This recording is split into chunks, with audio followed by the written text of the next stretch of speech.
nos compartan su participación los compañeros respectivamente de la Comisión de Derechos Humanos de la Ciudad de México y la Comisión Nacional. Les pido, por favor, que le demos un gran aplauso, una gran activista, que es nuestra compañera Rocío Suárez. Por favor, un aplauso para Rocío Suárez.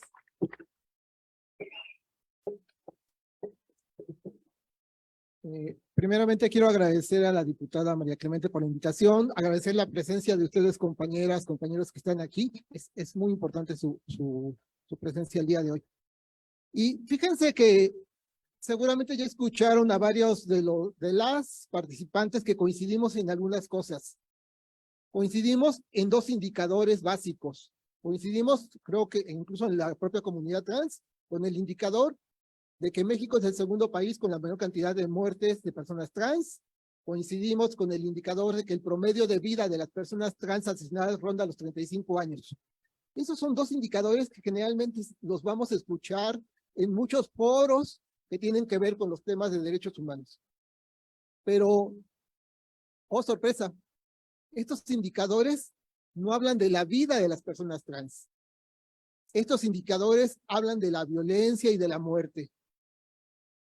Entonces me parece muy importante que abramos este espacio para discutir o analizar la pertinencia o no de la tipificación de los transfeminicidios. Nosotros vamos a exponer nuestra posición al respecto a partir de algunas situaciones, ¿no? Bueno, primeramente creo que es importante reconocer que es una demanda sentida por parte de la comunidad trans. Es una demanda sentida en el sentido de que se exige al Estado, a los gobiernos, actuaciones ante la violencia que sufren las mujeres trans y especialmente las mujeres trans trabajadoras sexuales. Es una exigencia investigar sin sesgos discriminatorios, sin revictimizar por parte de los policías, ministerios públicos y jueces. Es una exigencia detener, procesar y sentenciar a los responsables, terminar con la impunidad. Es una exigencia que el Estado reconozca y visibilice cuántos, dónde, en qué circunstancias y en qué factores ocurren estos transfeminicidios, sobre todo para tener indicadores que puedan dar luces de acciones preventivas que eventualmente reduzcan este fenómeno con las poblaciones trans, porque de nada nos serviría tipificar para que continúen. Creo que lo importante es tener datos estadísticos que nos señalen situaciones específicas, contextos específicos, para que entonces el gobierno como tal pueda actuar. Que hay un factor que creo que podemos reconocer de manera pública. La mayor parte de las mujeres trans asesinadas en México y en el mundo son trabajadoras sexuales. Entonces debería de haber una política enfocada hacia el trabajo sexual, hacia su reconocimiento y a garantizar derechos para las trabajadoras sexuales para que de esta forma esta incidencia de muerte y de violencia que tenemos tan visible se pudiera reducir. En estos momentos, la necropolítica se implanta en el mundo. Y cuando hablamos de necropolítica, hablamos de la política de la muerte.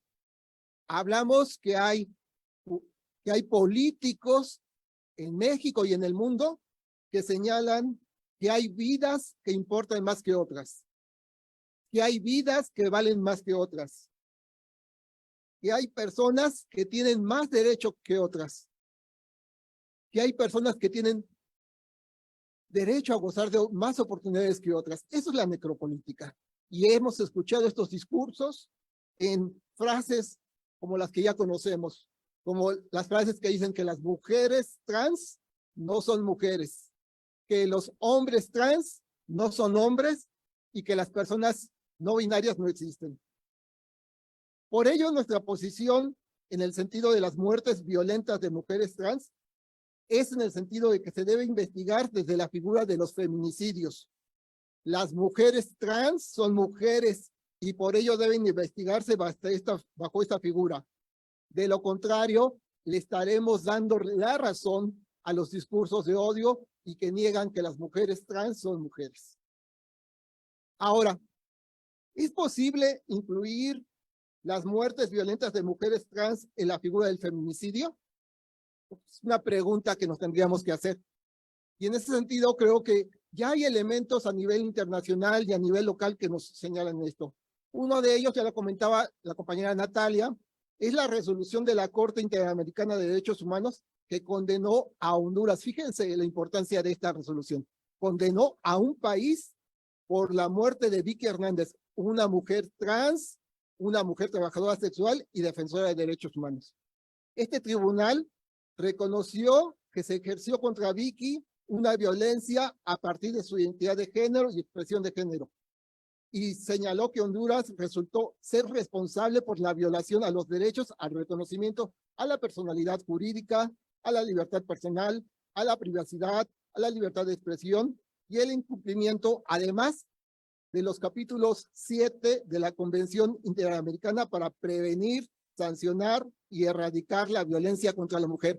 Es decir, la Corte Interamericana reconoce que las mujeres trans pueden ser cobijadas bajo estos aspectos de protocolos internacionales, como es el caso de esta convención para prevenir, sancionar y erradicar la violencia contra la mujer. Otro caso es el caso de Argentina.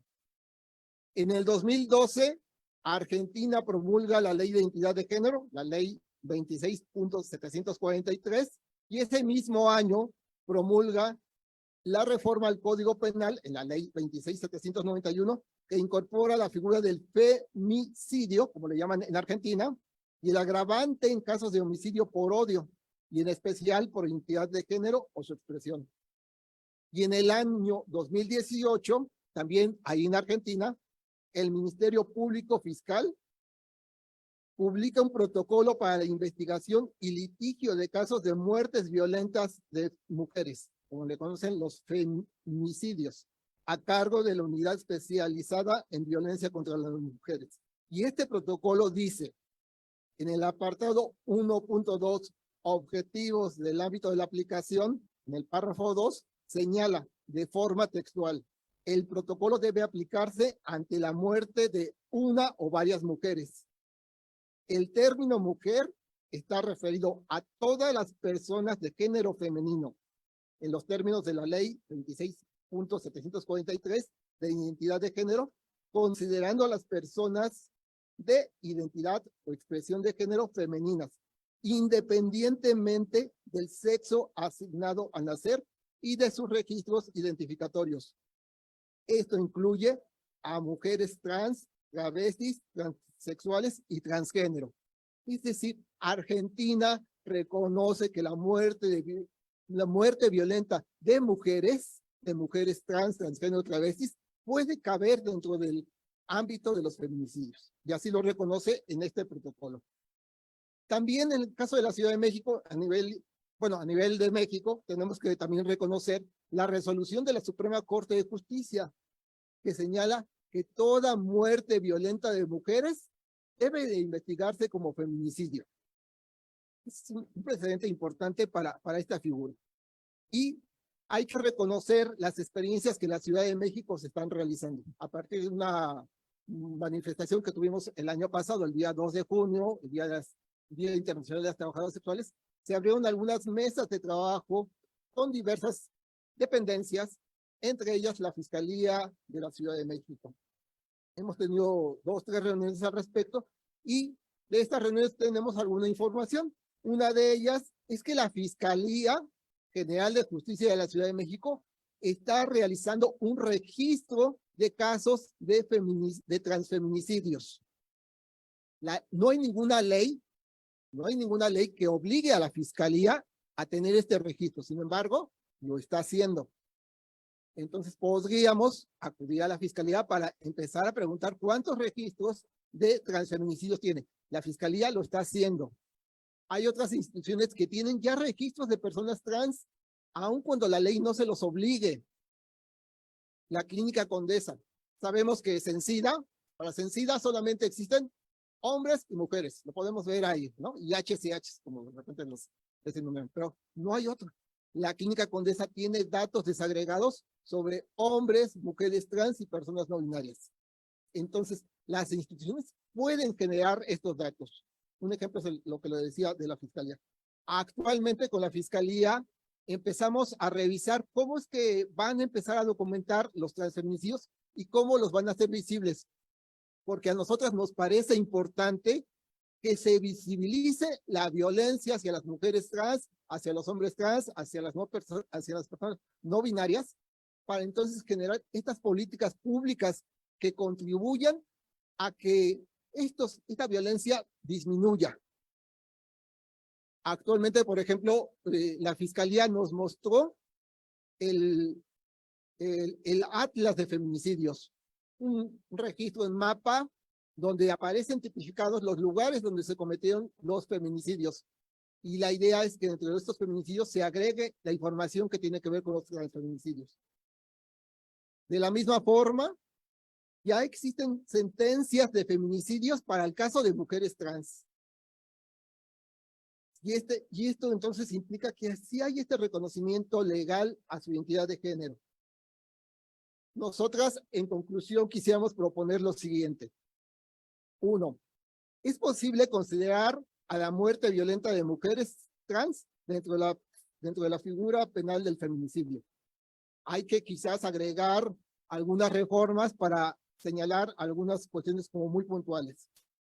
2. ¿Es necesaria una reforma al Código Penal Federal y a los protocolos de investigación de feminicidios para incluir, se hable de mujeres diversas o de mujeres trans? Quizás también en algún momento tengamos que hablar de la muerte y violencia de personas lesbianas, que como tal no se visualizan en los códigos penales, ¿no? Entonces, por eso quizás hablar de mujeres diversas o de mujeres trans, así como explicitar las manifestaciones de violencia por prejuicio y de violencia de género dirigidas contra las mujeres trans. Ya hace rato también Natalia hablaba del tema de la putofobia. 3. Incorporar a la base de datos del Secretariado Ejecutivo del Sistema Nacional de Seguridad Pública la incidencia de asesinatos de personas trans o de personas LGBT. No sé si ustedes conozcan, pero hay un sistema, hay una base de datos a nivel nacional que está en línea. Generalmente tenemos mucho este tema de la barrera tecnológica.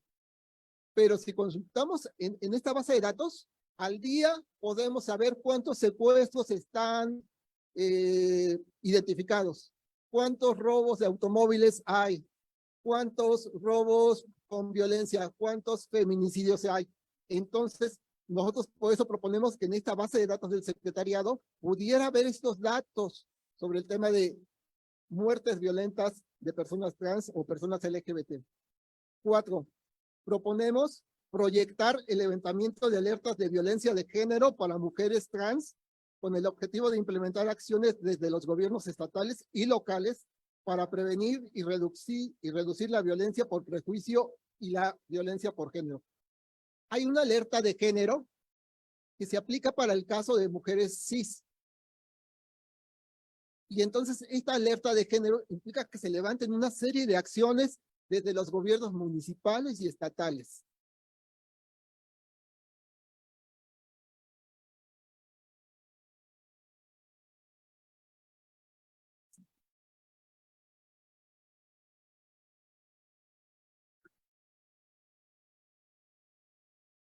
¿Sí? La alerta de género, ahora te voy a seguir, yo te voy a contestar. ¿Para qué nos serviría una alerta de género sobre el tema trans?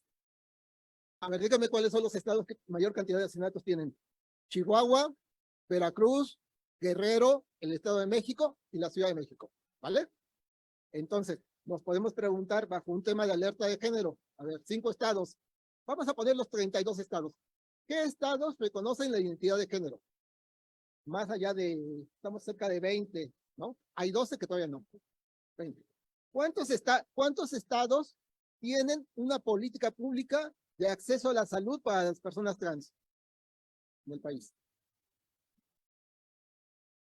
¿Cuántos estados tipifican los crímenes de odio por identidad o expresión de género? Entonces, esta alerta de género nos puede llamar a decir, oye, Chihuahua, oye, Guerrero, oye, Estado de México, tienes esta alerta de género porque estás incumpliendo estas cosas y pudieran entonces presionarse para que se generen políticas públicas al respecto. Nosotras decimos, la figura del transfeminicidio continúa y continuará vigente como consigna social del movimiento trans. También, como bien decía Natalia, desde Argentina se habla del travesticidio social como un modo de nombrar e identificar las causas de aquellas muertes a temprana edad y evitables de las personas trans. Muertes que podrían haberse evitado de no ser por la estigmatización, la patologización, la exclusión que sufren a lo largo de su vida. Entonces, por ello, nosotras invitamos a reflexionar, a responder ante la muerte y la violencia con herramientas para la vida. Y también hablamos a la necesidad de que las organizaciones trans empecemos a trabajar estos indicadores de inclusión social, que podamos entonces sí demandarle a los gobiernos. Hay una serie de indicadores, por ejemplo, para quien no conozca, hay unos indicadores mundiales de desarrollo sostenible, ¿no? Que los estados están obligados a cumplirlos. Así como hay las metas de SENSIDA, que seguramente ustedes han oído, ¿no? De que hay que reducir la transmisión del VIH, y hay metas a nivel internacional y a nivel del país. Tendríamos que tener estos indicadores, construir indicadores para demandar al Estado el cumplimiento de ellos. Y yo con esto dejo mi intervención. Yo creo que es importante reconocer que las personas trans tenemos derecho a un proyecto de vida, tenemos derecho a la felicidad y tenemos derecho a una vida digna y derechos plenos. Gracias. Muchas gracias, Rocío.